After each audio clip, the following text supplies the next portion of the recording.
El patrón viudo que compró a la esclava más cara de una subasta. El destino macabro de una mujer Hacienda San Rafael, Valle del Cauca, Colombia.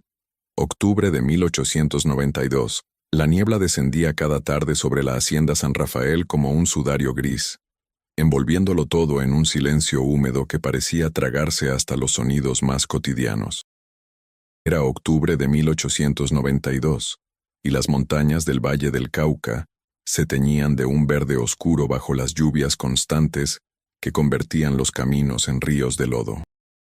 La hacienda se alzaba imponente en medio de los cafetales, una construcción colonial de 2 pisos con paredes encaladas que habían perdido su blancura original, ahora manchadas por la humedad y el musgo que trepaba desde los cimientos. Los balcones de hierro forjado crujían con el viento, y las tejas de barro rojo dejaban escapar goteras que resonaban en las vasijas de cobre dispuestas estratégicamente por toda la casa. Don Augusto Mejía Santa Cruz había enviudado hacía apenas 6 meses. Su esposa, doña Clemencia, había muerto en circunstancias que los sirvientes preferían no comentar en voz alta, solo en susurros apresurados cuando el patrón no estaba cerca. Algunos decían que había sido una fiebre repentina, otros que se había dejado morir de tristeza, tras perder a su único hijo en la infancia. Pero los más viejos, aquellos que llevaban décadas trabajando en San Rafael, recordaban los gritos que salían de la habitación matrimonial durante las noches de tormenta, y las marcas que doña Clemencia intentaba ocultar bajo vestidos de manga larga, incluso en el calor sofocante del mediodía. Don Augusto era un hombre de 52 años, alto y fornido, con un bigote espeso que enmarcaba una boca que rara vez sonreía. Sus ojos, de un gris acuoso, tenían la peculiar capacidad de mirar a través de las personas como si fueran transparentes. Había heredado San Rafael de su padre, quien a su vez la había recibido de su abuelo, construyendo un imperio cafetalero sobre el trabajo de cientos de peones que vivían en chozas de bahareque, dispersas por la propiedad. Aunque la esclavitud había sido abolida oficialmente en Colombia décadas atrás, en lugares remotos como San Rafael, las viejas costumbres persistían bajo nombres diferentes. Jornaleros perpetuamente endeudados, sirvientes contratados que nunca podían comprar su libertad, familias enteras atadas a la tierra por generaciones. Si estás disfrutando de esta historia, no olvides suscribirte al canal y déjanos un comentario contándonos desde dónde nos estás escuchando. Tu apoyo nos ayuda a seguir trayéndote más relatos como este. La noticia de que don Augusto viajaría a Cali para asistir a una subasta privada se extendió por la hacienda como pólvora. Era inusual que el patrón abandonara San Rafael, especialmente en época de cosecha. Pero según le confió a su capataz Eusebio Vargas, necesitaba reponer lo que había perdido. La frase causó escalofríos entre quienes la escucharon. Eusebio, un hombre curtido de rostro marcado por viruela, había servido a la familia Mejía durante 30 años y conocía las peculiaridades de don Augusto mejor que nadie. Sabía que cuando el patrón hablaba de reponer, no se refería a ganado ni a herramientas. La subasta tendría lugar en una casona del barrio San Antonio, en Cali, propiedad de don Ramiro Caicedo, un comerciante de reputación dudosa que mantenía contactos con traficantes de todo tipo. En aquellos años, aunque oficialmente prohibida, existía una red clandestina que movía personas como mercancía, especialmente mujeres indígenas traídas de regiones remotas del Amazonas, o campesinas desesperadas que firmaban contratos que equivalían a vender su libertad. Las autoridades hacían la vista gorda. Algunos funcionarios incluso participaban activamente en el negocio. Don Augusto partió al amanecer en su carruaje negro, tirado por 2 caballos percherones, acompañado únicamente por Eusebio. El viaje hasta Cali tomaba 2 días por caminos precarios que serpenteaban entre montañas y atravesaban ríos crecidos. Durante el trayecto el patrón apenas habló, perdido en pensamientos que su capataz no se atrevía a interrumpir. Pasaban por pueblos pequeños donde la gente los miraba con mezcla de respeto y temor. Todos conocían el nombre de los Mejía y las historias que rodeaban a la familia. La casona de don Ramiro se ubicaba en lo alto de una loma, rodeada por un muro de piedra cubierto de bugambilias fucsia. Era una estructura antigua, de la época colonial, con un patio interior donde un par de loros chillaban desde sus perchas. La subasta se celebraría en el sótano, un espacio húmedo iluminado por lámparas de aceite que proyectaban sombras danzantes en las paredes de ladrillo desnudo. Aproximadamente 20 hombres se congregaron allí esa noche, todos terratenientes, comerciantes adinerados o funcionarios corruptos. El olor a tabaco, aguardiente y sudor impregnaba el aire viciado.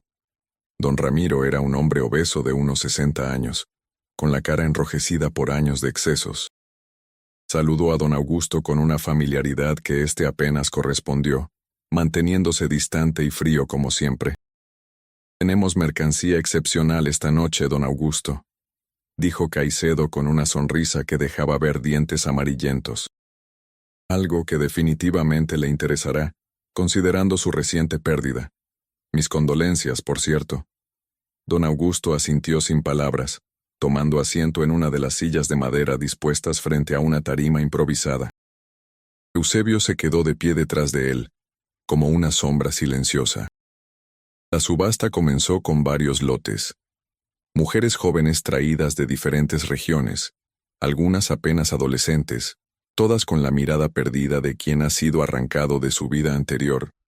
Los hombres pujaban con entusiasmo, comentando las cualidades de cada una como si evaluaran ganado.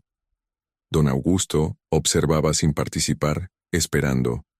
Fue entonces cuando la trajeron. Catalina. Ese era el nombre que le habían dado, aunque probablemente no fuera el suyo verdadero. La diferencia con las otras mujeres era inmediatamente evidente. Caminaba erguida, a pesar de las cadenas en los tobillos, con una dignidad que no había sido quebrada. Tendría unos 25 años, de piel morena clara, cabello negro que le caía hasta la cintura, y ojos oscuros que miraban directamente al frente, sin bajar la vista ante los hombres que la observaban con codicia. Vestía un simple vestido blanco de algodón, limpio pero desgastado, que revelaba una figura esbelta pero fuerte. «Esta es una pieza excepcional, caballeros», anunció don Ramiro, haciendo girar a Catalina para que todos pudieran apreciarla. «Viene de las montañas del Tolima. Fue capturada hace 3 meses intentando huir de su pueblo después de un incidente. Tiene educación básica, sabe leer y escribir, lo cual es raro. Y como pueden ver, es de una belleza notable. La subasta comenzará en 500 pesos oro». El número era astronómico. Un peón común ganaba quizás 30 pesos al año. Pero don Augusto levantó la mano sin vacilar. 1000 pesos. Un murmullo recorrió el sótano. Otros hombres intentaron pujar, pero don Augusto fue implacable, elevando la oferta cada vez hasta que nadie más se atrevió a competir. Finalmente, Catalina le fue adjudicada por 2.500 pesos oro, una suma que representaba más de lo que la mayoría de los presentes ganaba en una década. Cuando don Ramiro golpeó el martillo sobre la mesa sellando la venta, algo extraño sucedió. Catalina, que había permanecido inmóvil durante toda la puja, giró lentamente la cabeza y miró directamente a don Augusto. No fue una mirada de súplica ni de miedo, sino algo mucho más perturbador. Era una mirada de reconocimiento, como si lo hubiera estado esperando. Sus labios se curvaron en algo que no era exactamente una sonrisa, sino más bien una expresión de resignación, mezclada con algo que don Augusto no pudo identificar inmediatamente. Solo después, en las noches de insomnio que vendrían, comprendería que era satisfacción. El viaje de regreso a San Rafael fue completamente diferente. Catalina viajaba en el carruaje con don Augusto, mientras Eusebio conducía desde afuera bajo la lluvia que había comenzado a caer. El patrón había ordenado que le quitaran las cadenas, pero ella no intentó escapar. Permanecía sentada frente a él, mirando por la ventanilla hacia el paisaje montañoso que se difuminaba bajo la neblina. «¿Sabes quién soy?», preguntó finalmente don Augusto, rompiendo el silencio que había durado horas. Catalina no apartó la mirada del paisaje. Sé lo que es, señor. Lo supe desde el momento en que entré a ese sótano. ¿Y qué soy? Ahora sí lo miró, y don Augusto sintió un escalofrío recorrerle la espalda. Un hombre que intenta reemplazar lo que destruyó, pero algunas cosas no se pueden reemplazar, don Augusto. Solo se pueden pagar. El patrón frunció el ceño. ¿Quién te dijo mi nombre? Nadie tuvo que decírmelo. Los hombres como usted llevan sus nombres escritos en la frente para quienes saben leer los signos correctos. Hizo una pausa, y cuando volvió a hablar, su voz era apenas un susurro. ¿Cuánto tiempo cree que le queda, patrón? Don Augusto sintió un nudo en el estómago, una sensación que no había experimentado en años, miedo. Pero lo disimuló con ira. Cuidado con tu lengua, mujer. Te compré para servir, no para hablar. Me compró porque necesita algo que solo alguien como yo puede darle, respondió Catalina, volviendo a mirar por la ventana. Aunque no sepa exactamente qué es todavía. El resto del viaje transcurrió en silencio tenso. Eusebio, que había escuchado parte de la conversación desde afuera, se persignó discretamente. Había algo en esa mujer que le erizaba la piel, algo que iba más allá de su belleza o su porte altivo. Era como si trajera consigo una sombra más oscura que las que proyectaban las montañas al atardecer. Llegaron a San Rafael al caer la noche del segundo día. La hacienda parecía más sombría que nunca, bajo la luz mortecina de las antorchas que iluminaban la entrada principal. Los sirvientes se habían reunido en el patio para recibir al patrón, como era costumbre, pero su curiosidad se centraba en la mujer que descendía del carruaje con una gracia que contrastaba con sus ropas humildes. «Esta es Catalina», anunció don Augusto a la pequeña multitud. «Vivirá en la casa principal. Nadie debe dirigirle la palabra sin mi permiso». Lucinda, señaló a la cocinera, una mujer robusta de unos 50 años con el rostro marcado por años de trabajo junto al fogón, prepararás la habitación que estaba al lado de la mía, la antigua habitación de doña Clemencia. Un murmullo de sorpresa recorrió a los presentes. Lucinda palideció visiblemente. Pero patrón, esa habitación, nadie ha entrado ahí desde que doña Clemencia. ¿Cuestionas mis órdenes? No, señor. Se hará como usted manda. Catalina observaba todo con una calma inquietante, como si ya conociera cada rincón de la hacienda, cada rostro de los sirvientes, cada secreto que se escondía entre esas paredes. Cuando sus ojos se encontraron con los de Lucinda, la cocinera tuvo que apartar la mirada, sintiendo que esa mujer podía ver directamente en su alma. La habitación de doña Clemencia había permanecido cerrada desde su muerte. Cuando Lucinda abrió la puerta, el olor a humedad y algo dulzón, casi putrefacto, invadió el pasillo.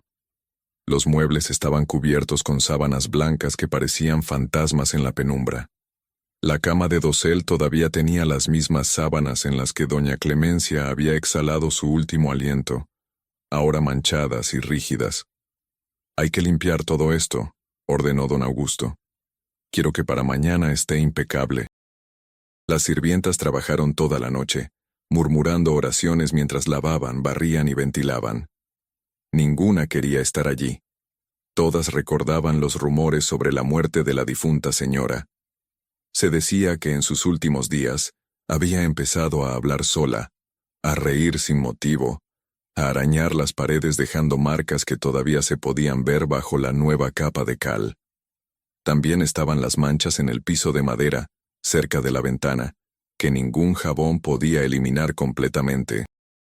Mientras tanto, Catalina pasó esa primera noche en una habitación de invitados más pequeña. Don Augusto la visitó antes del amanecer, pero encontró la puerta cerrada desde adentro. Cuando llamó, la voz de Catalina respondió desde el otro lado. «No esta noche, patrón. Esta noche todavía no». Don Augusto sintió la ira subir por su garganta. Estaba acostumbrado a que sus órdenes se cumplieran sin cuestionamiento. Había pagado una fortuna por esta mujer, Era su propiedad. Pero algo en el tono de su voz, una certeza inquebrantable lo detuvo. En lugar de derribar la puerta como su impulso le dictaba, se quedó parado en el pasillo, sintiendo por primera vez en años algo parecido a la impotencia. «Pronto, patrón», dijo la voz de Catalina ahora más suave. «Cuando la casa esté lista para recibirme, cuando los espíritus que habitan aquí me den permiso». Don Augusto retrocedió, desconcertado. ¿Espíritus? Era un hombre práctico, que no creía en supersticiones de campesinos ignorantes. Pero mientras caminaba de regreso a su habitación, no pudo evitar sentir que las sombras en los rincones se movían con vida propia, y que los retratos de sus antepasados que colgaban en las paredes lo miraban con algo que se parecía peligrosamente al juicio. A la mañana siguiente, la hacienda amaneció envuelta en una niebla más espesa de lo habitual. Los peones que salieron temprano a los cafetales reportaron haber escuchado cantos extraños provenientes de la casa principal, una melodía en un idioma que no reconocían. Cuando preguntaron a Eusebio al respecto, el capataz les ordenó volver al trabajo y mantener la boca cerrada. Catalina emergió de su habitación al mediodía, vestida con uno de los vestidos viejos de doña Clemencia que las sirvientas habían encontrado en un baúl. Le quedaba perfectamente, como si hubiera sido hecho para ella, lo cual era imposible porque doña Clemencia había sido más baja y delgada. Lucinda, que presenció esto, se santiguó 3 veces y murmuró algo sobre brujerías. La nueva ocupante de San Rafael recorrió la casa con la familiaridad de quien lleva años viviendo allí. Se detuvo en ciertos lugares, frente a la escalera principal, donde una mancha apenas perceptible marcaba el lugar donde doña Clemencia había caído una vez, o la habían empujado según algunos. En el comedor, mirando fijamente la cabecera de la mesa donde don Augusto se sentaba. En la biblioteca, pasando los dedos sobre los lomos de libros que nadie había tocado en meses. Don Augusto la observaba desde la distancia, cada vez más intrigado y perturbado. Había comprado mujeres antes, tras la muerte de su esposa, pero ninguna había durado más de unas semanas. Algo en él, en la casa, en la atmósfera de San Rafael, las quebraba rápidamente. Terminaban huyendo en medio de la noche o cayendo en estados de histeria que las volvían inútiles. Tuvo que deshacerse de 2 de ellas de maneras que prefería no recordar. Pero Catalina era diferente. No mostraba miedo. Al contrario, parecía absorber la oscuridad de la hacienda, alimentarse de ella. Cuando finalmente se mudó a la habitación de doña Clemencia esa noche, fue ella quien llamó a don Augusto. Él acudió, intentando mantener su compostura de patrón autoritario, pero sintiendo un extraño nerviosismo que no había experimentado ni siquiera en su noche de bodas décadas atrás. La habitación estaba iluminada por velas que Catalina había dispuesto en un patrón específico alrededor de la cama. El aire olía a hierbas que don Augusto no reconocía. «Siéntate», ordenó Catalina señalando una silla junto a la ventana. Don Augusto casi se rió ante la audacia. «¿Me das órdenes en mi propia casa?» «En esta habitación, esta noche, sí». Sus ojos brillaban a la luz de las velas. «Si quieres lo que realmente viniste a buscar». Contra todo razonamiento, don Augusto se sentó. Catalina se acercó, moviéndose con una gracia felina, y se arrodilló frente a él, pero no en señal de sumisión. Tomó sus manos entre las suyas, y don Augusto sintió un frío que parecía emanar de ella, un frío que le penetraba hasta los huesos. «Háblame de tu esposa», dijo Catalina. «¿Qué tiene que ver?» «Todo. Háblame de ella, de cómo murió, de lo que le hiciste». Don Augusto intentó retirar las manos, pero el agarre de Catalina era sorprendentemente fuerte.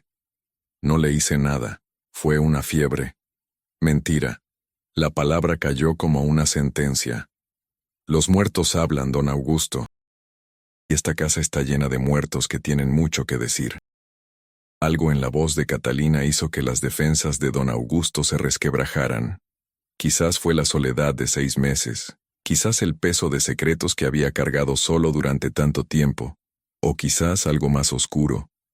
Algo que ella estaba haciendo con esas hierbas, con esas velas, con ese frío que emanaba de sus manos. Ella quería irse. Comenzó don Augusto, su voz apenas un susurro. Después de que perdimos al niño. Dijo que esta casa estaba maldita, que yo estaba maldito. Amenazó con irse a la ciudad, con exponer ciertas cosas sobre cómo manejaba los negocios, sobre los peones que habían desaparecido. Continúa. La encerré aquí, en esta habitación, durante semanas. Pensé que se le pasaría, que volvería a ser la esposa sumisa que había sido. Pero se volvió loca. Empezó a arañar las paredes, a gritar cosas sin sentido. Una noche, cuando entré con su comida, don Augusto se detuvo, temblando. Catalina apretó sus manos. Terminó. Me atacó. Tenía un cuchillo que había escondido. En la lucha ella cayó. Se golpeó la cabeza contra la esquina de ese tocador. Señaló hacia el mueble de caoba que aún ocupaba un rincón de la habitación. No fue mi intención, pero tampoco hice nada por salvarla. La vi desangrarse mientras me suplicaba ayuda. Le tomó horas morir. El silencio que siguió era denso, casi palpable. Catalina soltó sus manos y se puso de pie, caminando hacia la ventana. La luna llena iluminaba su perfil. ¿Sabes por qué realmente me compraste, don Augusto? Porque eres hermosa, porque necesitaba... No, se volvió hacia él. Me compraste porque en algún nivel profundo de tu alma podrida sabías que merecías un castigo. Y yo soy ese castigo. Don Augusto se levantó bruscamente. ¿Qué diablos estás diciendo? Eres mi propiedad. Pagué por ti. Pagaste por tu condena. Catalina sonrió, y por primera vez don Augusto vio algo terrible en esa sonrisa. ¿Sabes cuál fue mi crimen, patrón? ¿Por qué estaba en esa subasta? Él no respondió, sintiendo el corazón latir violentamente en su pecho. Maté a mi esposo. Lo envenené lentamente durante meses. ¿Sabes por qué? Porque era como tú. Un hombre que pensaba que podía poseer a otros seres humanos, que podía hacer lo que quisiera sin consecuencias. Se acercó a él, y don Augusto retrocedió hasta chocar contra la pared. Y cuando me capturaron, cuando me iban a colgar, una anciana vino a verme a la celda. Me dijo que había una manera de escapar a mi destino, pero que requería un precio. Me enseñó ciertas cosas, ciertos rituales. Me dijo que encontraría al hombre que necesitaba encontrar, que el universo me lo pondría enfrente. Y aquí estás. Estás loca, dijo don Augusto, aunque su voz carecía de convicción. Quizás. O quizás soy exactamente lo que necesitas. Porque no vine aquí a ser tu esclava, don Augusto.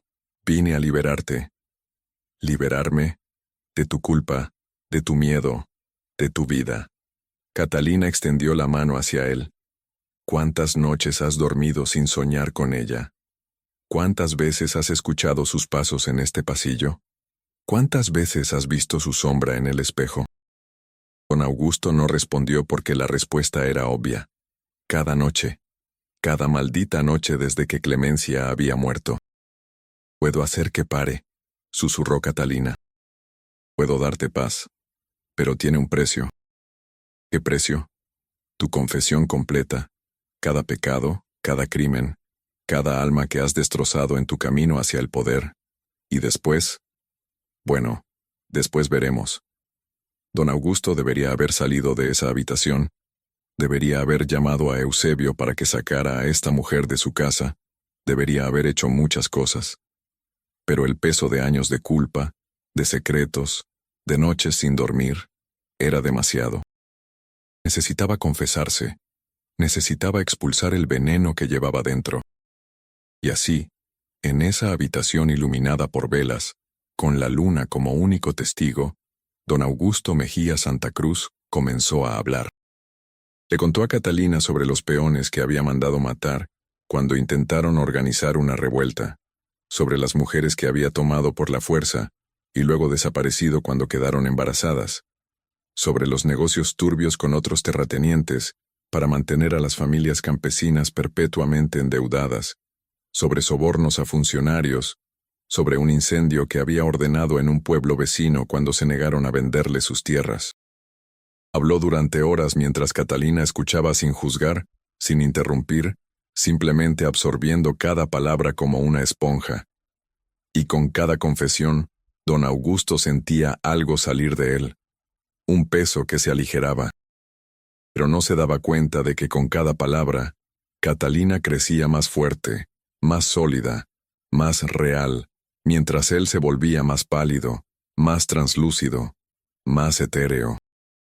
Cuando finalmente terminó, al filo del amanecer, don Augusto se sentía vacío pero extrañamente en paz. Catalina se había acercado nuevamente a la ventana, observando los primeros rayos del sol pintando el cielo de rosa y naranja sobre los cafetales. «Gracias», dijo ella suavemente. «Ahora puedo comenzar». «¿Comenzar qué?» «Tu verdadero castigo». Antes de que don Augusto pudiera responder, Catalina giró y sus ojos ya no eran los de la mujer que había comprado en la subasta. Eran los ojos de algo mucho más antiguo, mucho más oscuro. Y en ese momento, don Augusto comprendió con horror cristalino que había invitado algo terrible a su casa, algo que no podría controlar ni expulsar. Los gritos que salieron de la habitación de doña Clemencia esa mañana despertaron a toda la hacienda. Los sirvientes se reunieron en el patio, mirando hacia las ventanas del segundo piso con terror. Eusebio intentó subir, pero encontró la puerta cerrada desde adentro. Los gritos continuaron durante horas, mezclándose con risas que no sonaban completamente humanas. Cuando finalmente cesaron, al mediodía, Eusebio logró derribar la puerta. Lo que encontró dentro haría que nunca volviera a dormir tranquilo. Don Augusto estaba vivo, técnicamente, pero algo fundamental había sido extraído de él. Estaba acurrucado en un rincón, murmurando incoherencias, con los ojos tan abiertos que parecían a punto de salirse de sus órbitas. Su cabello, que había sido negro con algunas canas, ahora era completamente blanco. Catalina estaba sentada en la cama, peinándose el cabello con un cepillo de plata que había pertenecido a doña Clemencia, perfectamente calmada. Cuando Eusebio entró, lo miró con una sonrisa amable. «Buenos días, Eusebio. El patrón no se encuentra bien.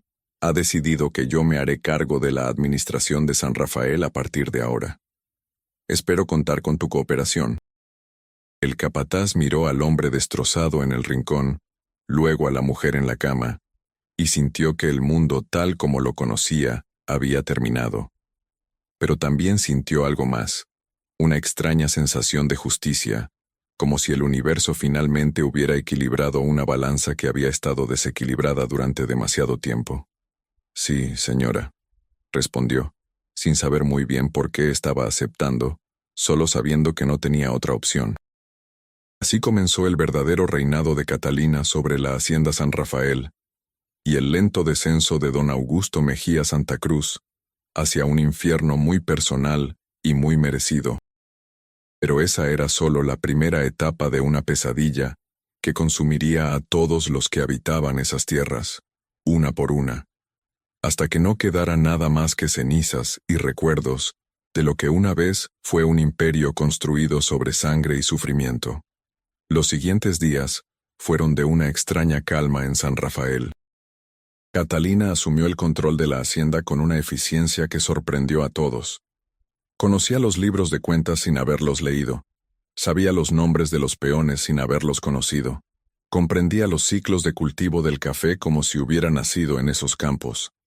Los sirvientes, inicialmente temerosos, comenzaron a verla con una mezcla de respeto y miedo reverencial. Don Augusto fue confinado a su habitación, donde pasaba los días mirando por la ventana con ojos vidriosos. De vez en cuando murmuraba nombres: Clemencia, Rafael, María, Josefina, docenas de nombres de personas que había dañado a lo largo de su vida. Lucinda era la única que se atrevía a entrar para llevarle comida, que él apenas tocaba. La cocinera notó algo perturbador. El patrón parecía envejecer años cada día. como si el tiempo lo estuviera consumiendo a velocidad acelerada. No es natural, le confió Lucinda a su hija Rosa una noche, mientras preparaban la cena en la cocina que olía a leña y especias. Esa mujer ha traído algo maligno a esta casa. Rosa, una joven de 17 años que había servido en la hacienda desde niña, miró nerviosamente hacia la puerta. Pero madre, ¿has visto cómo trata a los peones? Les ha aumentado el salario, ha mandado reparar sus viviendas. Don Augusto nunca hizo nada así. Eso es lo que me asusta más, respondió Lucinda persignándose. El diablo también puede hacer cosas buenas cuando le conviene. Tenía razón en estar asustada, aunque no por las razones que imaginaba. Catalina no era el diablo, ni un demonio, ni ninguna entidad sobrenatural. Era algo más complejo y más humano. Era una mujer que había aprendido a usar el peso de la culpa como un arma, que había estudiado los secretos oscuros de la mente humana, que comprendía que el verdadero infierno no está afuera sino adentro de cada persona. La anciana que la había visitado en prisión le había enseñado técnicas antiguas, conocimientos transmitidos de generación en generación de mujeres que habían aprendido a sobrevivir en un mundo que las consideraba propiedad. No era magia en el sentido místico, sino psicología profunda, manipulación experta, el uso de hierbas que alteraban la percepción, la capacidad de leer a las personas y darles exactamente lo que su culpa necesitaba para florecer. Una tarde, mientras Catalina revisaba los documentos de la hacienda en la biblioteca, Eusebio se atrevió a entrar sin ser llamado. El capataz había estado luchando con su conciencia durante días. Había servido a don Augusto fielmente, había ejecutado órdenes que ahora lo perseguían en sueños. Señora, comenzó con voz temblorosa, necesito hablar con usted. Catalina levantó la vista de los papeles, sus ojos oscuros fijos en él. Adelante, Eusebio. Sé que has estado esperando el momento adecuado. ¿Qué le hizo al patrón? ¿Qué es usted? Siéntate. Señaló una silla frente al escritorio. Cuando Eusebio obedeció, ella continuó. Le di lo que necesitaba, la oportunidad de enfrentar lo que realmente es. Nada más, nada menos. Pero está destruido. Ya no es un hombre. ¿Y lo fue alguna vez? ¿O simplemente era un monstruo con forma humana? Catalina se reclinó en su silla. Dime, Eusebio, ¿cuántos hombres mataste por orden suya? El capataz palideció. Yo solo seguía órdenes. La excusa más antigua del mundo. Su sonrisa era triste. Te voy a contar algo, Eusebio. Tú también tienes una elección ahora. Puedes seguir siendo el hombre que eras, el ejecutor de atrocidades que se escudaba en la obediencia. O puedes convertirte en algo diferente. ¿Qué quiere de mí? Quiero que recuerdes cada nombre, cada cara, cada vida que ayudaste a destruir. Y quiero que hagas algo al respecto. Durante las siguientes semanas, Eusebio comenzó a buscar a las familias de las víctimas de don Augusto. Con la autorización de Catalina, usó fondos de la hacienda para compensarlas, para reconstruir lo que había sido destruido. Cada acto de restitución era como arrancar una espina clavada profundamente en su alma. Lloraba por las noches, atormentado por recuerdos que había intentado suprimir durante décadas. Pero no era el único que Catalina estaba tratando. Uno por uno, fue llamando a todos los que habían participado en los crímenes de don Augusto. El contador que había falsificado libros para ocultar robos, el médico que había emitido certificados de defunción falsos, el sacerdote que había guardado silencio a cambio de donaciones generosas para su iglesia.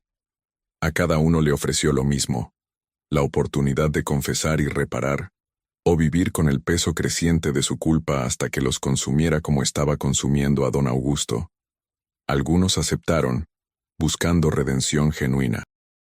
Otros huyeron, solo para descubrir que no podían escapar de sí mismos. Las noticias de suicidios y muertes misteriosas comenzaron a llegar desde pueblos vecinos, siempre de hombres que habían estado conectados con don Augusto. El padre Anselmo, el sacerdote del pueblo más cercano, decidió investigar. Era un hombre de 60 años. educado en el seminario de Bogotá, que había regresado a su región natal para servir a su gente. Había conocido a don Augusto durante años. Había cenado en su mesa. Había bendecido su matrimonio con doña Clemencia. Y sí, había aceptado dinero para mirar hacia otro lado cuando ciertos rumores circulaban. Llegó a San Rafael en su mula, bajo una lluvia ligera que hacía brillar las hojas de los cafetales. Catalina lo recibió en el salón principal, un espacio amplio decorado con muebles coloniales y retratos de generaciones de la familia Mejía, todos mirando hacia abajo con expresiones severas. «Padre Anselmo, qué placer recibirlo», dijo Catalina con una cortesía impecable. «¿A qué debo el honor?» El sacerdote no se dejó engañar por la amabilidad. «He venido a ver a don Augusto y a entender qué está sucediendo aquí. Don Augusto no recibe visitas. Está indispuesto. Insisto, como su confesor tengo derecho». Catalina lo estudió durante un largo momento. «Muy bien, pero le advierto, padre, que lo que verá podría sacudir su fe». Lo guió escaleras arriba hasta la habitación de don Augusto. Cuando abrió la puerta, el padre Anselmo tuvo que contener un grito.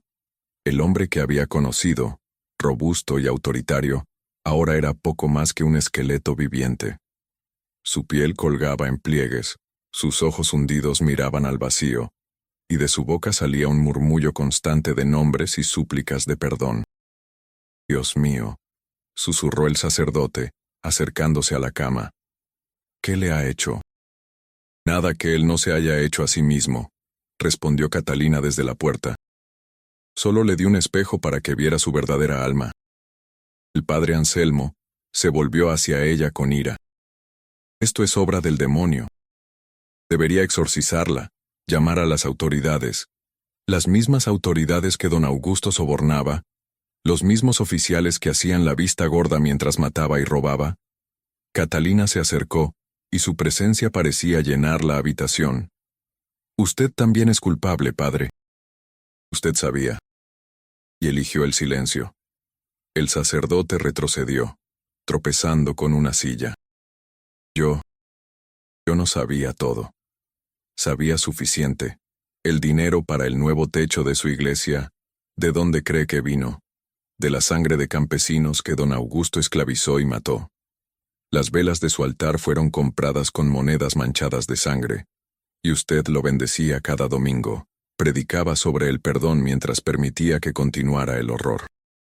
El padre Anselmo sintió las rodillas ceder y cayó sentado en la silla. De repente, el peso de años de complicidad lo golpeó como un mazo. Había sido cómodo ignorar, fácil racionalizar, tentador aceptar las generosas donaciones sin preguntar su origen. «¿Qué quiere de mí?», preguntó finalmente, su voz apenas un susurro.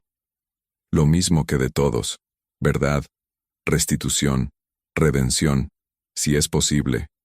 Catalina se arrodilló frente a él, mirándolo a los ojos.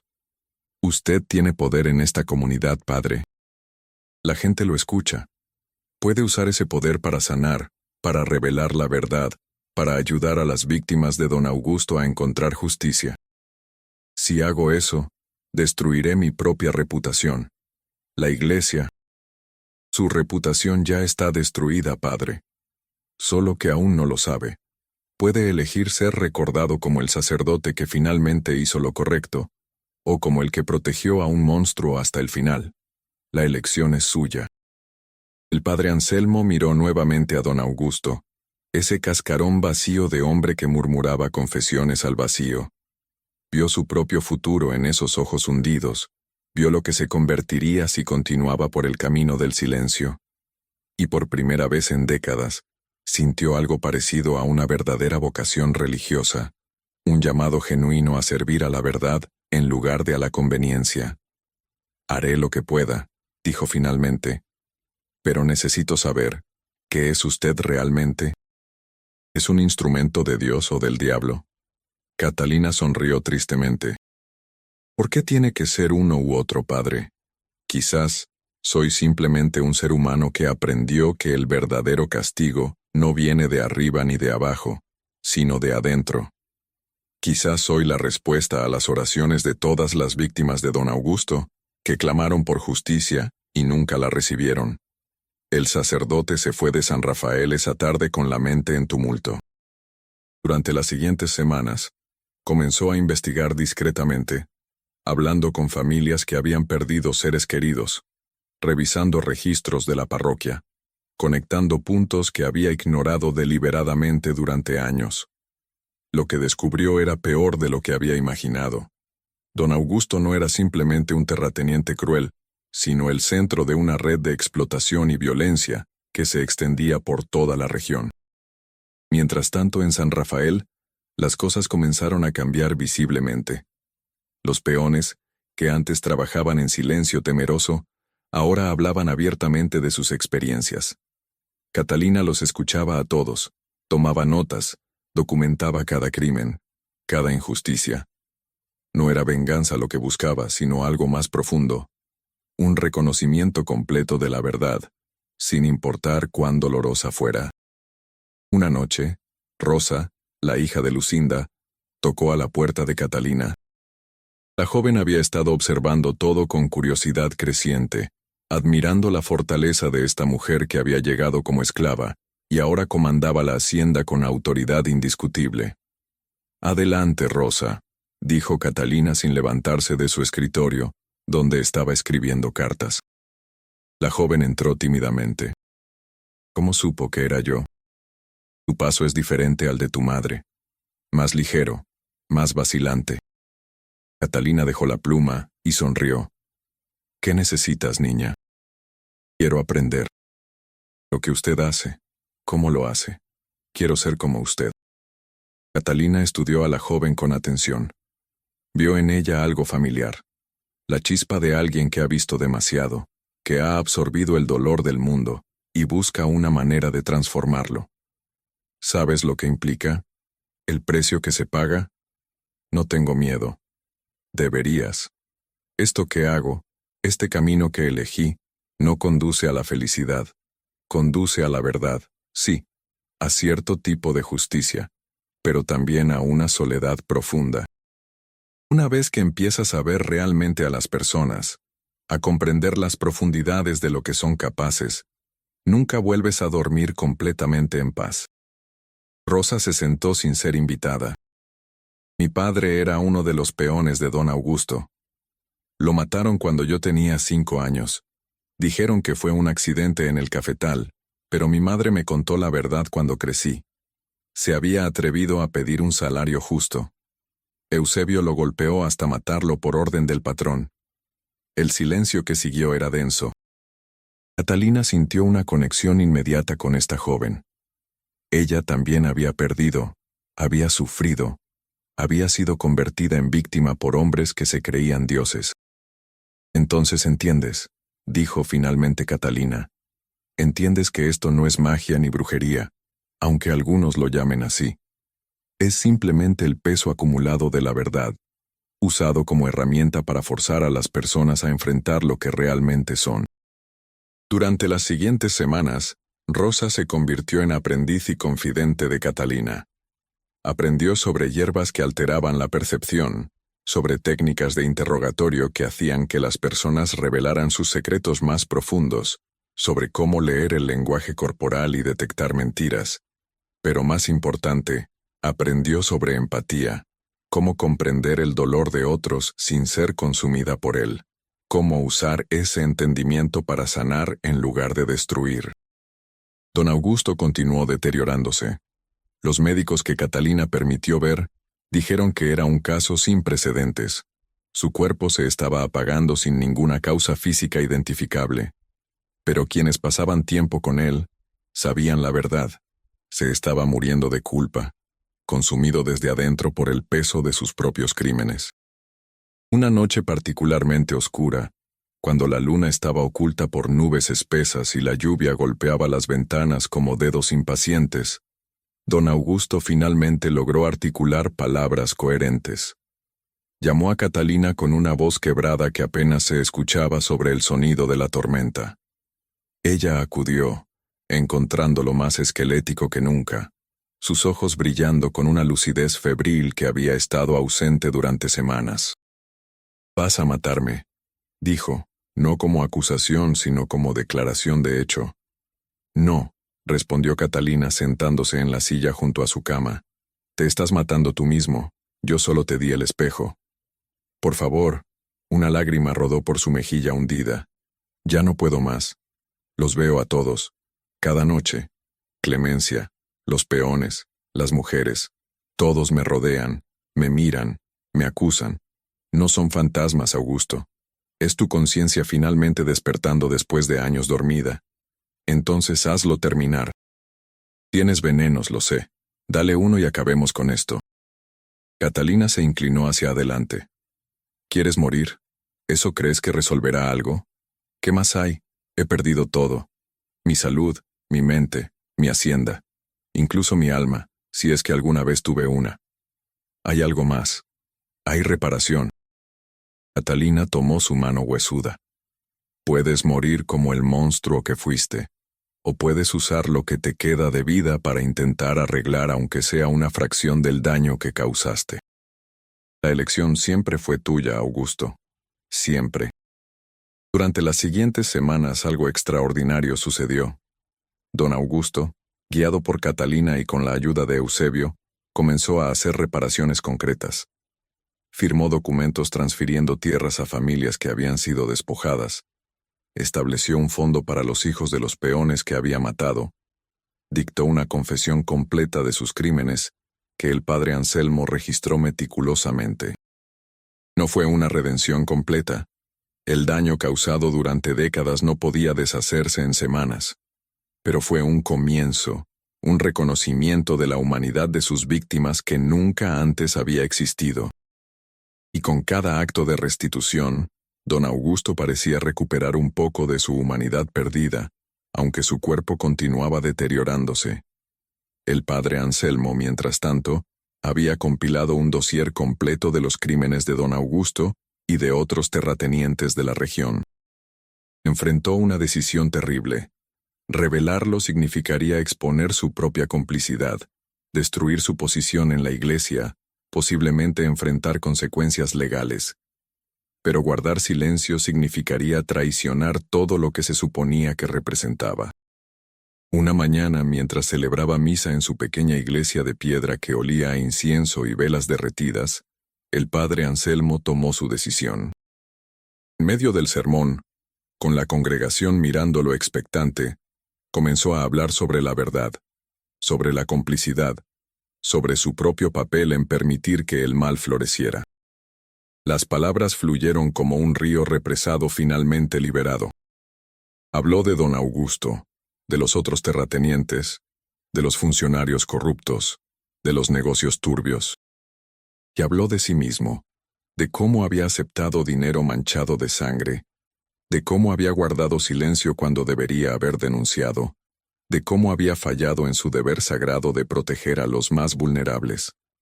Cuando terminó, la iglesia estaba en silencio absoluto. Algunas personas lloraban, otras lo miraban con ira, otras con algo parecido al perdón. El padre Anselmo bajó del púlpito, sintiendo que un peso enorme había sido levantado de sus hombros, aunque sabía que las consecuencias apenas comenzaban. Las autoridades eclesiásticas de Cali fueron convocadas. Llegaron 3 semanas después, hombres severos vestidos de negro que interrogaron al padre Anselmo durante días. Pero la evidencia que había compilado era irrefutable, y la presión de la comunidad, que finalmente había encontrado voz, era demasiado fuerte para ignorarla. Se iniciaron investigaciones, no solo contra don Augusto, sino contra toda la red de explotación que había funcionado durante décadas en la región. En San Rafael, don Augusto continuaba su lento proceso de expiación y deterioro.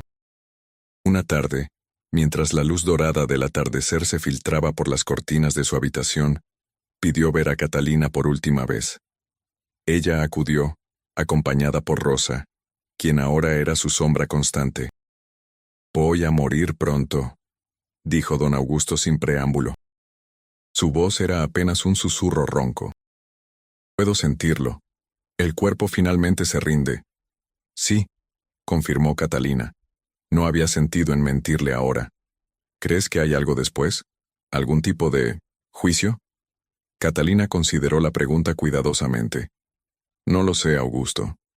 Pero si lo hay, al menos ahora tienes algo que mostrar además de tus crímenes. Tienes intentos de reparación, confesiones honestas, un reconocimiento del daño causado. No borra nada, pero es más de lo que la mayoría de los hombres como tú hacen. Don Augusto asintió débilmente. Quiero que sepas algo. Al principio te odié por esto, por destruir mi mundo. Pero ahora entiendo que tú no destruiste nada, solo revelaste lo que ya estaba podrido por dentro. Todos llevamos podredumbre dentro, dijo Catalina suavemente. La diferencia es qué hacemos con ella. Algunos la alimentan hasta que los consume. Otros la reconocen y trabajan para sanarla. ¿Y tú? ¿Qué podredumbre llevas dentro, Catalina? Ella sonrió tristemente. La misma que todos los que hemos sido víctimas. Rabia, sed de venganza, un deseo de hacer sufrir a quienes nos hicieron sufrir. La diferencia es que aprendí a canalizarla hacia algo más que simple destrucción. ¿Mataste realmente a tu esposo? ¿O fue otra mentira para llegar hasta mí? Lo maté, confirmó Catalina sin vacilar. Y no me arrepiento. Era un monstruo, como tú. Pero aprendí que matar el cuerpo no mata el problema. Por eso contigo elegí un camino diferente. Don Augusto cerró los ojos. Fuiste más cruel conmigo que si me hubieras envenenado. O más misericordiosa. Te di la oportunidad de morir como un ser humano en lugar de como un monstruo. Muy pocos la reciben. Esa noche, mientras la hacienda dormía bajo un cielo estrellado inusualmente claro, don Augusto Mejía Santa Cruz exhaló su último aliento. No hubo dramatismo, no hubo apariciones fantasmales ni fenómenos sobrenaturales. Simplemente dejó de respirar, con una expresión en el rostro que, si uno era generoso, podría interpretarse como paz. Lucinda lo encontró por la mañana cuando entró con el desayuno. El cuerpo ya estaba frío, las manos cruzadas sobre el pecho en una posición que él no había adoptado solo. Catalina había estado allí, preparándolo para su último viaje, cualquiera que fuera. El funeral fue un asunto extraño. Asistió poca gente, y los que vinieron lo hicieron más por curiosidad que por respeto. El padre Anselmo ofició la ceremonia con una homilía honesta que no ocultó los crímenes del difunto, pero tampoco negó sus últimos intentos de redención.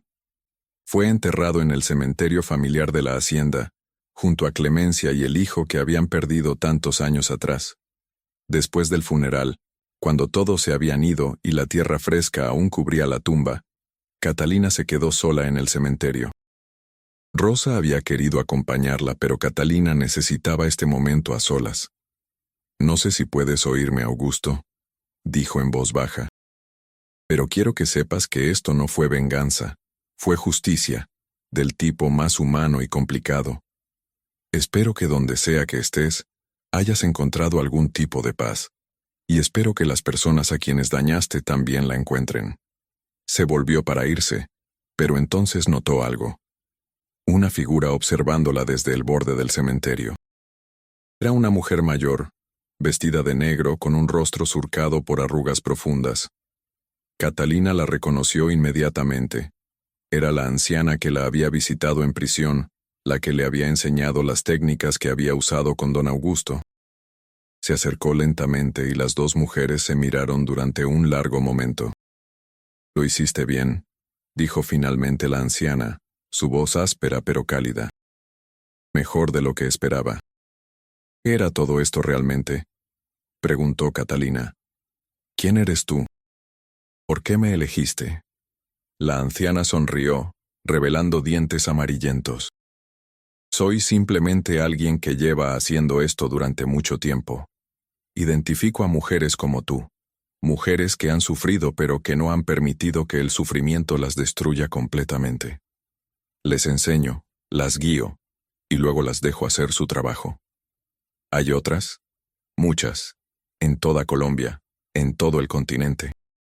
Mujeres que aprendieron que la verdadera justicia no viene de tribunales corruptos ni de revoluciones violentas, sino del trabajo lento y doloroso de forzar a las personas a enfrentar la verdad sobre sí mismas.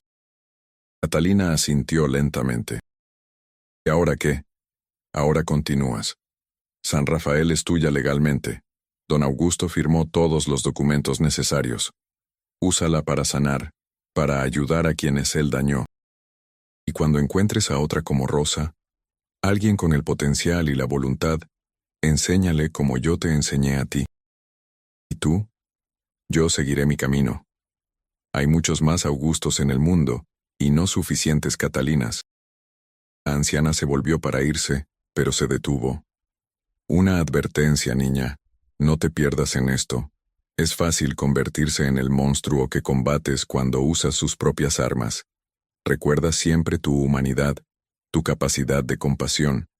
Sin eso, solo eres otra forma de tiranía. Y con esas palabras, desapareció entre los árboles, dejando a Catalina sola con sus pensamientos y las tumbas silenciosas. Los meses siguientes trajeron cambios dramáticos a la región. La confesión de don Augusto, combinada con las investigaciones del padre Anselmo y los testimonios de docenas de víctimas, desencadenó un escándalo que sacudió los cimientos del poder local. Varios terratenientes fueron arrestados, funcionarios corruptos fueron removidos de sus cargos, y se inició un proceso lento pero real de reforma agraria en el Valle del Cauca. San Rafael se transformó bajo el liderazgo de Catalina. Los peones recibieron salarios justos y la opción de convertirse en copropietarios de la tierra que trabajaban. Se estableció una escuela para los niños de las familias campesinas, donde Rosa enseñaba a leer y escribir. La casa principal, que había sido símbolo de opresión durante generaciones, se convirtió en un centro comunitario donde las familias se reunían para resolver disputas, planificar cultivos y celebrar ocasiones especiales. Pero no todo era idílico. Había resistencia de otros terratenientes que veían en San Rafael un modelo peligroso que podría extenderse. Hubo intentos de sabotaje, amenazas veladas, presión económica. Catalina enfrentó todo con la misma determinación tranquila que había usado con don Augusto. Una noche, varios meses después de la muerte del patrón, un grupo de hombres armados intentó quemar los cafetales. Fueron detenidos por los propios peones, que ahora tenían razones para defender la hacienda como si fuera suya, porque en muchos sentidos lo era. Los atacantes fueron entregados a las autoridades, pero no sin antes ser interrogados por Catalina. Uno de ellos, un hombre de unos 40 años con cicatrices en el rostro, la miró con odio puro. «Bruja», escupió. «Destruiste a don Augusto. Estás destruyendo el orden natural de las cosas». Catalina se sentó frente a él con calma. «¿El orden natural? ¿Te refieres al orden donde algunos nacen para ser esclavos y otros para ser amos? Ese no es el orden natural, amigo. Es el orden que los hombres poderosos crearon para su propio beneficio. Don Rodrigo me pagó bien por venir aquí. Dice que lo que haces es contagioso, que si se permite continuar, todas las haciendas terminarán como San Rafael. Y eso sería tan terrible, que las personas que trabajan la tierra reciban una parte justa de lo que producen. El hombre no respondió, pero Catalina vio algo en sus ojos. Incertidumbre. No era un ideólogo, solo un hombre desesperado que había aceptado dinero para hacer un trabajo sucio. Decidió probar algo. ¿Cómo te llamas? Tomás. Tomás, ¿tienes familia? Una pausa. Una esposa. 3 hijos. ¿Y qué pensarían de ti si supieran que intentaste quemar los campos de los que dependen docenas de familias para comer? ¿Estarían orgullosos? Tomás bajó la mirada. Necesitaba el dinero. Don Rodrigo ofrece bien, y trabajo escasea. Hay trabajo aquí, dijo Catalina suavemente. Trabajo honesto, con salario justo, si quieres. El hombre la miró con incredulidad. ¿Me estás ofreciendo trabajo después de que intenté quemar tu propiedad?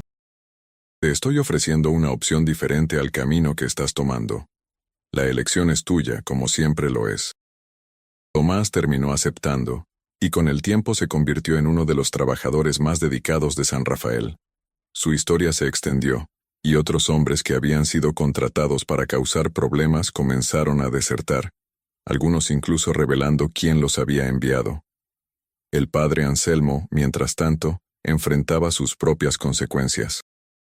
Fue removido de su parroquia y enviado a un monasterio remoto en las montañas para reflexión y penitencia. Pero antes de irse, visitó San Rafael una última vez. Encontró a Catalina en la biblioteca, rodeada de libros y documentos. Los años de don Augusto habían sido reemplazados por tratados sobre agricultura sostenible, educación, cooperativismo. «Vine a despedirme», dijo el sacerdote, «y a agradecerte». Catalina levantó la vista, sorprendida. «¿Agradecerme? Te quité todo». «No. Me devolviste algo que había perdido hace mucho, mi integridad». «Sí. Perdí mi posición, mi comodidad, mi reputación, pero recuperé mi alma». Se sentó sin ser invitado. «En el monasterio tendré tiempo para pensar, para escribir. Quiero documentar todo lo que sucedió aquí, crear un registro para que otros aprendan. ¿Y la iglesia te lo permitirá? Probablemente no mientras viva. Pero algún día, quizás décadas después de mi muerte, alguien encontrará mis escritos. Y sabrán que hubo personas que intentaron hacer las cosas bien, que eligieron la verdad sobre la conveniencia. Se quedaron en silencio durante un momento, compartiendo el peso de lo que habían hecho y lo que aún quedaba por hacer. ¿Tienes miedo a veces?», preguntó finalmente el padre Anselmo. «¿De lo que has desatado? ¿De las fuerzas que has puesto en movimiento?» «Todo el tiempo», admitió Catalina. «Cada decisión que tomo afecta a cientos de vidas. ¿Y si me equivoco? ¿Y si este experimento en San Rafael falla y termina dejando a todos peor que antes? Pero lo intentas de todos modos. Porque la alternativa es volver al silencio, a la aceptación, a permitir que hombres como don Augusto continúen destruyendo vidas sin consecuencias. Y eso ya no puedo hacerlo». El padre Anselmo asintió. «Rezaré por ti, Catalina». No el tipo de oración vacía que solía ofrecer, sino algo real, algo que pida guía genuina y protección para lo que estás tratando de construir aquí. Se despidieron con un abrazo que sorprendió a ambos, un reconocimiento de que, a pesar de sus diferentes caminos, compartían un objetivo común: sanar un mundo roto, una persona a la vez. Los años pasaron. San Rafael prosperó de maneras que nadie había anticipado. La cooperativa que Catalina había establecido se convirtió en modelo para otras comunidades. Rosa creció hasta convertirse en una líder por derecho propio, aplicando las lecciones que había aprendido, pero desarrollando su propio estilo, más suave pero no menos efectivo. Catalina envejeció, las líneas en su rostro profundizándose, su cabello oscureciéndose con hebras plateadas. Pero sus ojos mantuvieron esa intensidad penetrante, esa capacidad de ver a través de las personas hasta su esencia verdadera. Una tarde de abril de 1897, 5 años después de la muerte de don Augusto, Catalina recibió una visita inesperada. Era una mujer joven, de quizás 20 años, con ojos que mostraban un sufrimiento que no correspondía a su edad. Llegó a caballo, sola, cubierta de polvo del camino.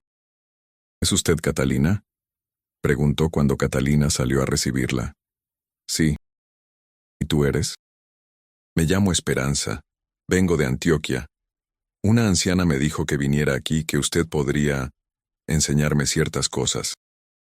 Catalina sintió un escalofrío de reconocimiento. Miró a esta joven y vio en ella un reflejo de sí misma 5 años atrás, la rabia contenida, el dolor transformado en determinación, la chispa de algo más grande que la simple venganza. «Entra», dijo finalmente. «Tenemos mucho de qué hablar». Mientras Esperanza desmontaba y entraba a la casa, Rosa observaba desde la ventana de su habitación en el segundo piso. Reconoció la mirada en los ojos de Catalina, esa mezcla de anticipación y melancolía. El ciclo continuaba. como la anciana había dicho que lo haría. Esa noche, mientras las tres mujeres se sentaban alrededor de la mesa de la cocina, Catalina comenzó a contar su historia. No la versión sanitizada que había circulado por la región, sino la verdad completa. Su crimen, su encarcelamiento, su entrenamiento, lo que había hecho con don Augusto y por qué. Esperanza escuchaba con atención absoluta, interrumpiendo solo ocasionalmente para hacer preguntas. Y mientras hablaba, Catalina se dio cuenta de que estaba pasando la antorcha, transmitiendo conocimientos que algún día desaparecerían cuando ella muriera, pero que ahora vivirían en esta nueva generación. No es un camino fácil, advirtió Catalina cuando terminó su relato. Requiere paciencia, autocontrol, la capacidad de mirar al abismo sin dejarte consumir por él, y siempre existe el riesgo de convertirte en lo que combates. Lo entiendo, respondió Esperanza, pero ya no puedo volver a ser quien era antes. Mi padre, mis hermanos, todos muertos por un terrateniente que quería nuestras tierras. Las autoridades no hicieron nada. La Iglesia guardó silencio. Si existe justicia en este mundo, tiene que venir de nosotros. Catalina asintió lentamente. Entonces te enseñaré. Pero con una condición. Debes prometer que nunca usarás estos conocimientos solo para destruir. Deben servir para construir algo mejor, para sanar tanto como para castigar. ¿Puedes prometer eso? Esperanza extendió la mano a través de la mesa. Lo prometo. Las tres mujeres sellaron el pacto con un apretón de manos, y en ese momento, algo cambió sutilmente en la atmósfera de San Rafael. Era como si la casa misma reconociera que un nuevo capítulo estaba comenzando, que el legado de dolor y redención que había comenzado con la llegada de Catalina, continuaría evolucionando, extendiéndose como raíces de un árbol antiguo. Durante los meses siguientes, Esperanza se convirtió en parte de la familia extendida de San Rafael. Aprendió todo lo que Catalina y Rosa podían enseñarle, las hierbas y sus efectos, las técnicas de interrogatorio psicológico, la importancia de la documentación y los testimonios, cómo construir redes de apoyo entre las víctimas. Pero también aprendió sobre compasión, sobre cuándo ofrecer misericordia y cuándo ser implacable. Un día, mientras trabajaban juntas en el jardín de hierbas que Catalina había cultivado, Esperanza hizo una pregunta que había estado rondando su mente. ¿Alguna vez te arrepientes de lo que hiciste con don Augusto? ¿De no haberlo matado simplemente y terminado con ello? Catalina se detuvo, sus manos aún en la tierra, considerando la pregunta cuidadosamente. Al principio sí, habría sido más fácil, más limpio. Pero con el tiempo me di cuenta de que su muerte rápida no habría cambiado nada. Otro hombre como él habría tomado su lugar, el sistema habría continuado. Al obligarlo a enfrentar sus crímenes, al documentar todo, al usar su confesión para exponer la red más amplia de corrupción, eso sí cambió cosas. Pero sufrió terriblemente. Sí. Y no voy a pretender que no encontré cierta satisfacción en eso. Pero el sufrimiento no era el punto era la verdad, la exposición, la creación de un precedente. Ahora, cuando otros terratenientes consideran abusar de su poder, piensan dos veces. No porque teman la ley, sino porque temen lo que su propia culpa podría hacerles. Esperanza asintió lentamente. Entonces es miedo lo que usas como herramienta. No exactamente. Es autoconciencia. Obligo a las personas a verse a sí mismas claramente, sin las justificaciones y racionalizaciones que normalmente usan. Algunos, como don Augusto eventualmente, eligen intentar reparar. Otros, como los que huyeron o se suicidaron, no pueden soportar la visión. Pero en cualquier caso ya no pueden continuar como antes. ¿Y los que son incapaces de culpa? ¿Los verdaderos psicópatas que no sienten remordimiento? Catalina la miró seriamente. Esos son diferentes. No responden a estas técnicas porque carecen del mecanismo interno que las hace efectivas. Para ellos se necesitan otros métodos, más directos. La violencia a veces es necesaria, Esperanza. No la busco, pero tampoco la descarto cuando no hay alternativa. La conversación fue interrumpida por la llegada de un mensajero a caballo, agitado y cubierto de sudor. Traía noticias de un pueblo vecino. Un terrateniente llamado Don Fernando había encerrado a una familia completa en su granero y amenazaba con quemarlos si no le cedían sus tierras. Catalina y Esperanza intercambiaron una mirada. Este era exactamente el tipo de situación que requería intervención inmediata. Catalina convocó a Rosa y a varios de los hombres de confianza de San Rafael, incluyendo a Eusebio y Tomás, quien se había convertido en un aliado valioso precisamente porque conocía las tácticas de los terratenientes violentos. «Esto será diferente a lo que hicimos con don Augusto», explicó Catalina mientras preparaban los caballos. «No tenemos tiempo para procesos lentos. Hay vidas en juego inmediato». El viaje al pueblo de San Vicente tomó 3 horas a galope sostenido. Cuando llegaron, encontraron una multitud reunida frente a la hacienda de don Fernando, pero nadie se atrevía a actuar. El terrateniente era conocido por su brutalidad, y tenía media docena de guardias armados protegiéndolo. Catalina desmontó y caminó directamente hacia las puertas de la hacienda, ignorando las advertencias de los lugareños. Los guardias levantaron sus rifles, pero ella no se detuvo. «Díganle a don Fernando que Catalina de San Rafael está aquí para negociar», dijo con voz clara y autoritaria. Uno de los guardias desapareció dentro de la casa y regresó minutos después con un hombre corpulento de unos 50 años, con el rostro enrojecido por la ira y el alcohol. Don Fernando la miró con una mezcla de curiosidad y desprecio. «Así que tú eres la famosa bruja que destruyó a Augusto Mejía», dijo arrastrando las palabras. «¿Vienes a hacer lo mismo conmigo? Te advierto que no soy tan débil como ese viejo tonto». «No vine a destruirte», respondió Catalina calmadamente.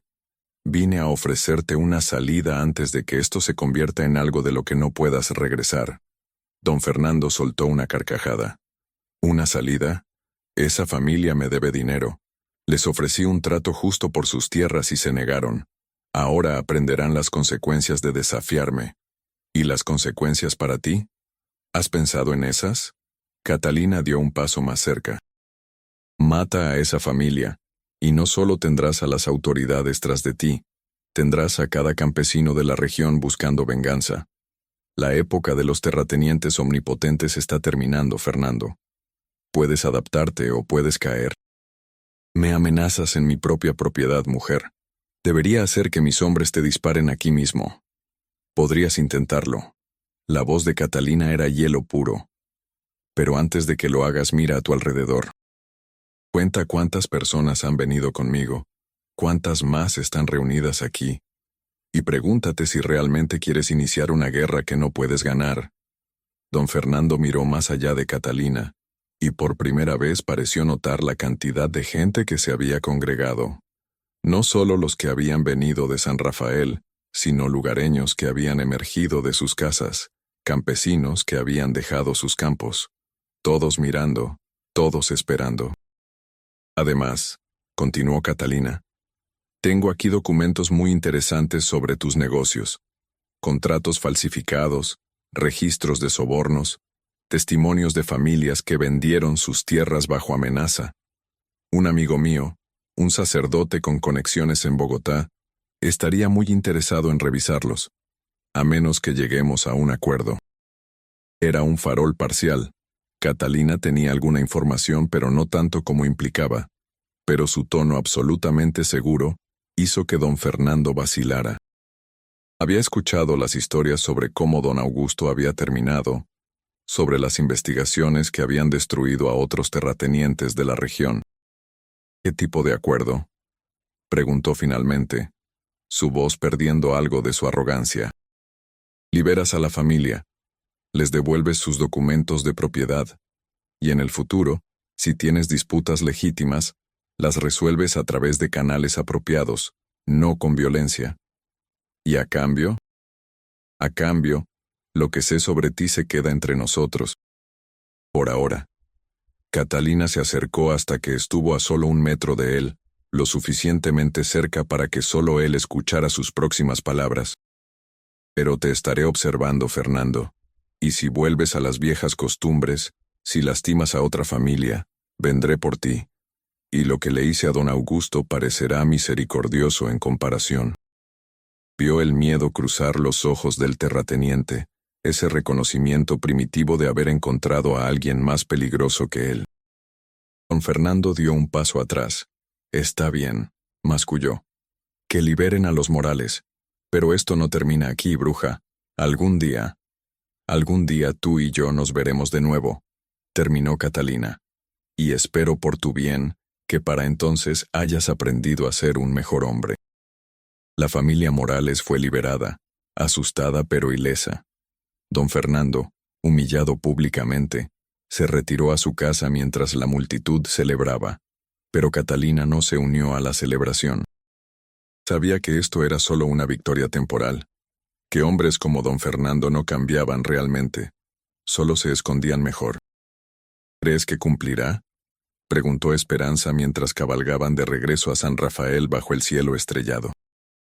Por un tiempo sí, el miedo es un motivador poderoso, pero eventualmente, su naturaleza verdadera emergerá de nuevo, y cuando eso suceda, tendré que cumplir mi promesa. ¿Harás lo mismo que con don Augusto? Catalina negó con la cabeza.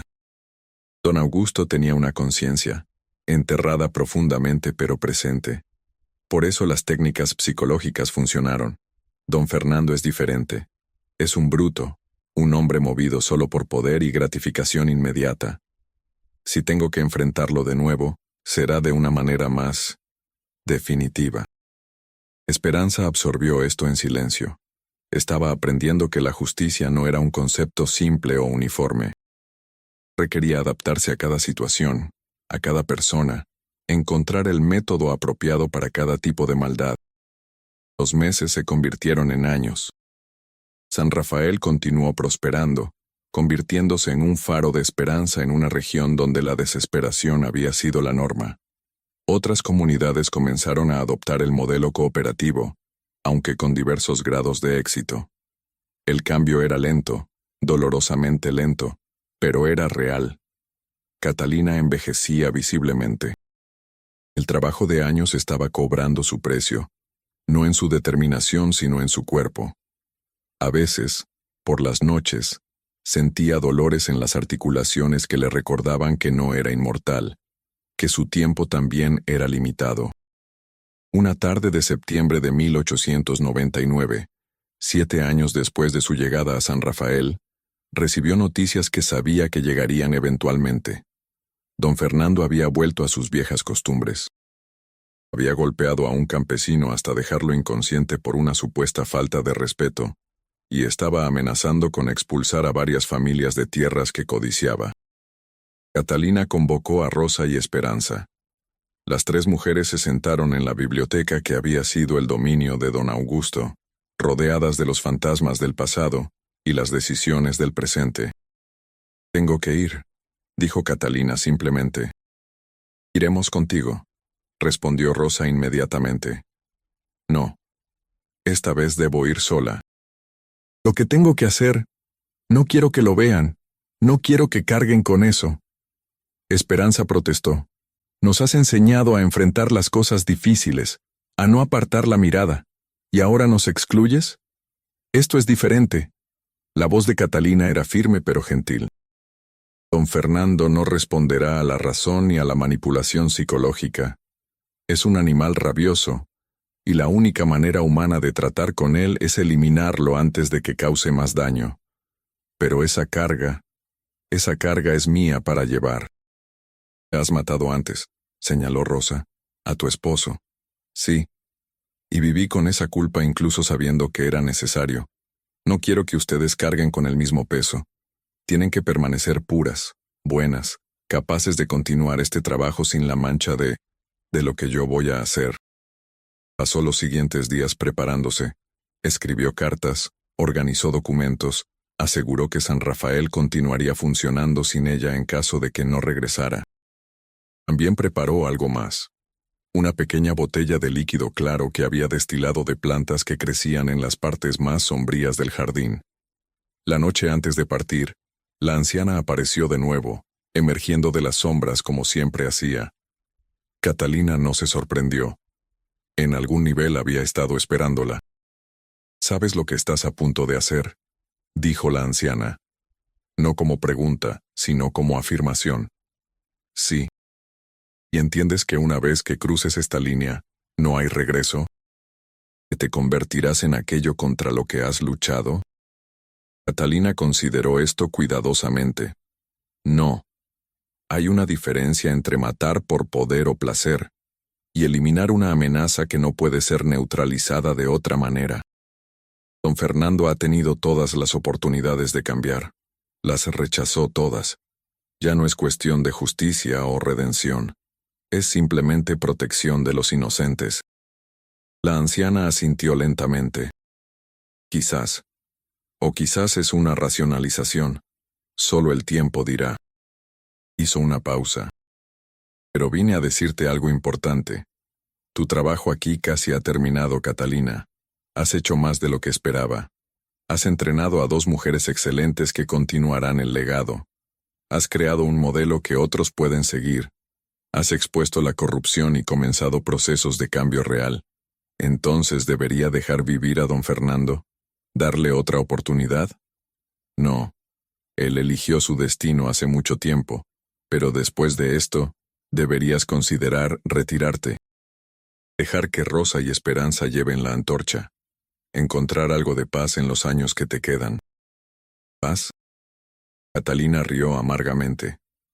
¿Cómo podría tener paz, sabiendo todo lo que sé, viendo todo lo que veo? La paz no es la ausencia de conocimiento, niña. Es la aceptación de lo que puedes y no puedes cambiar. Has hecho tu parte. Deja que otros continúen. La anciana desapareció tan silenciosamente como había llegado, dejando a Catalina con pensamientos turbulentos. Pero su determinación no había cambiado. Don Fernando tenía que ser detenido, y ella era la única dispuesta a hacer lo necesario. Partió al amanecer, cabalgando sola hacia San Vicente. Esta vez no llevaba testigos ni aliados, solo la pequeña botella en su bolsillo y una determinación fría como el hielo. Llegó a la hacienda de don Fernando al atardecer. Los guardias la reconocieron de inmediato, pero algo en su actitud los hizo vacilar. No venía a negociar esta vez, y ellos podían sentirlo. Díganle a su patrón que tengo que hablar con él, a solas. Don Fernando emergió más gordo y borracho que la última vez que lo había visto. Su rostro se iluminó con una sonrisa cruel cuando la vio. ¿La bruja regresa? ¿Vienes a amenazarme de nuevo? Porque esta vez tengo más hombres, más armas. No me intimidas. No vine a intimidarte, Fernando. Vine a ofrecerte una última oportunidad. Deja de aterrorizar a los campesinos. Vende tus tierras y vete a otra parte. Comienza de nuevo, lejos de aquí. Él se rió. ¿O qué? ¿Me harás lo que le hiciste a don Augusto? Todos saben cómo terminó. Un cascarón vacío murmurando incoherencias. Pero yo soy más fuerte que él. Tu brujería no funcionará conmigo. Tienes razón, dijo Catalina suavemente. No funcionará. Por eso traje algo diferente. Sacó la botella y la puso sobre la mesa entre ellos. Don Fernando la miró con desconfianza. ¿Qué es eso? Una elección. Puedes tomarlo tú mismo, terminar esto en tus propios términos, o puedo forzarlo en ti. De cualquier manera, esto termina esta noche. Don Fernando retrocedió, el miedo finalmente penetrando su arrogancia alcohólica. Guardias, guardias. Pero los guardias no vinieron. Catalina había hablado con ellos antes, había compartido información sobre los salarios robados, las promesas rotas, la brutalidad casual de su patrón. Les había ofrecido alternativas, empleos en San Rafael o en otras haciendas reformadas. No todos habían aceptado, pero suficientes habían decidido simplemente no estar presentes esa noche. Estamos solos, Fernando. Solo tú, yo y las consecuencias de tus acciones. Lo que sucedió en esa habitación en las siguientes horas nunca fue completamente documentado. Hubo rumores, por supuesto. Algunos decían que Catalina lo había envenenado. Otros que lo había empujado a suicidarse mediante algún truco psicológico. Algunos incluso murmuraban sobre fuerzas sobrenaturales. La verdad era más simple y más terrible. Catalina le dio una opción genuina: tomar el veneno y tener una muerte relativamente pacífica, o enfrentar algo mucho peor.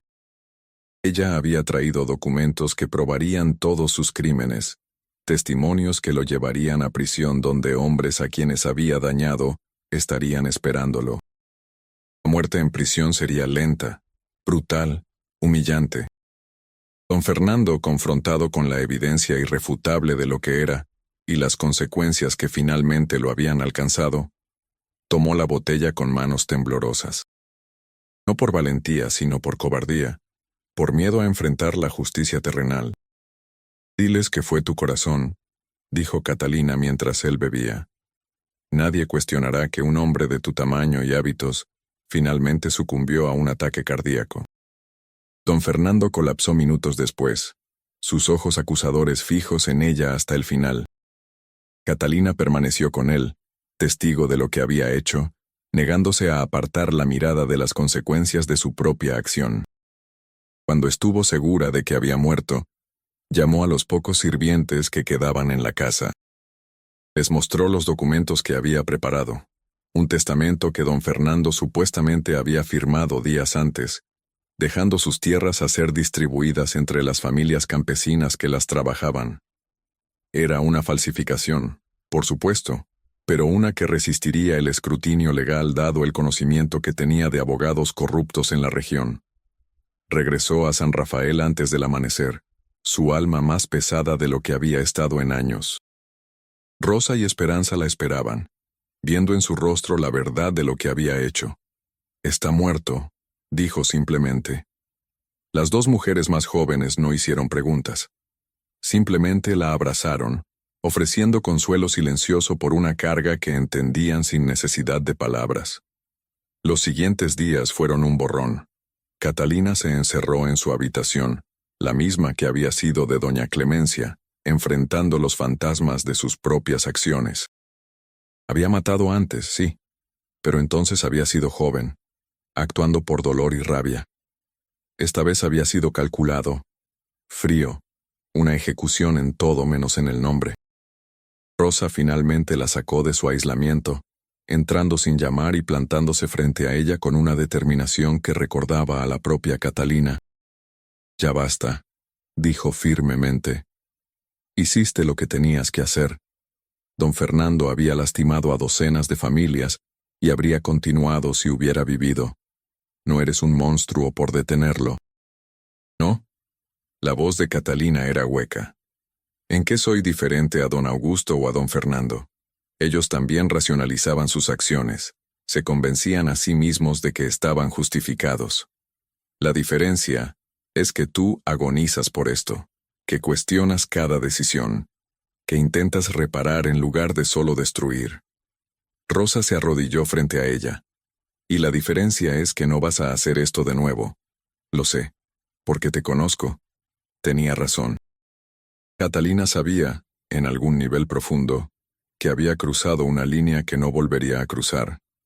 Don Fernando sería su última víctima directa. A partir de ahora, encontraría otras maneras de combatir la injusticia. Los meses siguientes trajeron cambios inesperados. Las tierras de don Fernando fueron efectivamente redistribuidas, creando otra comunidad cooperativa que miraba a San Rafael como modelo.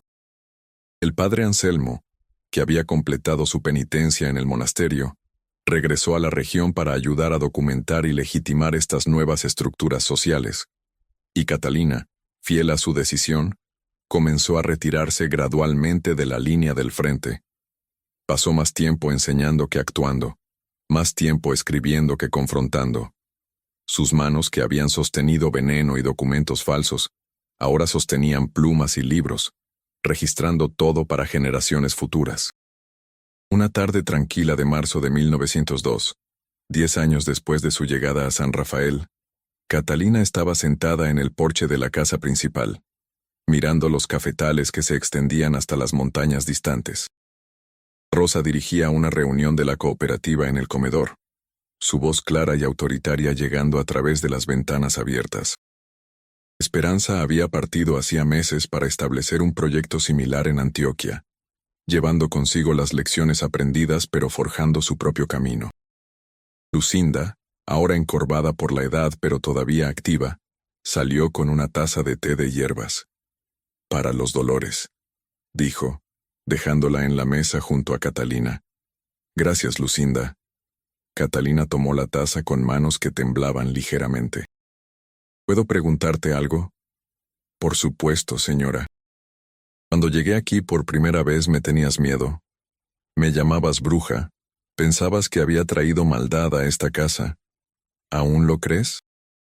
Lucinda se sentó con un suspiro, mirando hacia los campos donde su hija ahora lideraba con confianza. Al principio sí. Pensé que eras un demonio disfrazado, pero con los años, vi lo que este lugar se convirtió bajo tu guía.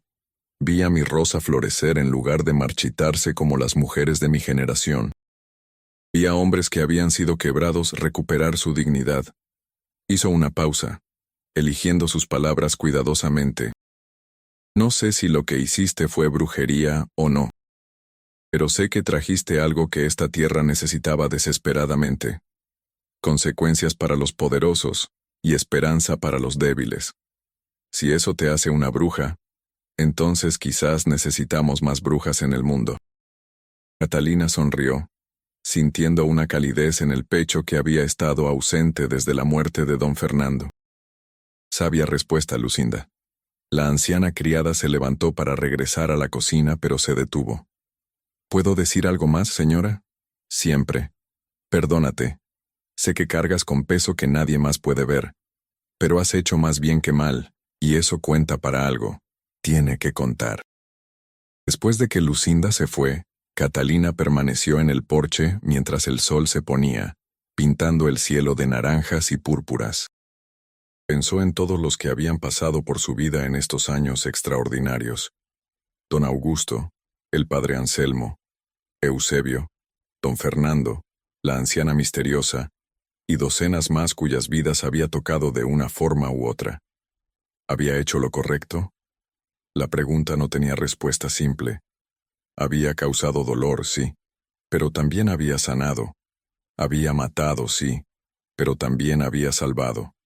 Había destruido un orden viejo e injusto, pero había ayudado a construir algo nuevo en su lugar.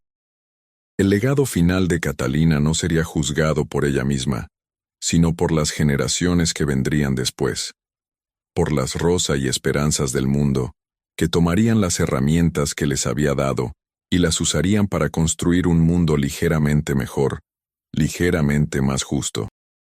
Mientras la noche caía sobre San Rafael, Catalina de San Rafael cerró los ojos, sintiendo el peso de 10 años de lucha, transformación y sacrificio. Y por primera vez en una década, se permitió sentir algo parecido a la paz. No era la paz de la inocencia recuperada. Esa estaba perdida para siempre. Pero era la paz de saber que había usado su vida, con todas sus imperfecciones y manchas oscuras, para cambiar algo fundamental en el mundo que la rodeaba. En el silencio de esa noche colombiana, con el aroma del café flotando en el aire y las montañas alzándose como guardianes eternos, Catalina finalmente comprendió lo que la anciana había intentado enseñarle desde el principio, que la verdadera justicia no es un destino sino un viaje, no una conquista sino un proceso continuo de equilibrar la balanza, un acto a la vez, una vida a la vez, hasta que el peso acumulado de pequeñas redenciones, finalmente, supere la oscuridad. Los años finales de Catalina fueron quietos pero productivos. Escribió extensamente, creando un manual de técnicas y filosofía que Rosa y Esperanza distribuirían eventualmente a una red creciente de mujeres dedicadas a combatir la injusticia desde las sombras. Cuando murió en 1907, a la edad de 40 años, fue enterrada en el cementerio de San Rafael, no lejos de don Augusto, en una tumba simple que simplemente decía: Catalina, maestra, libertadora, hermana.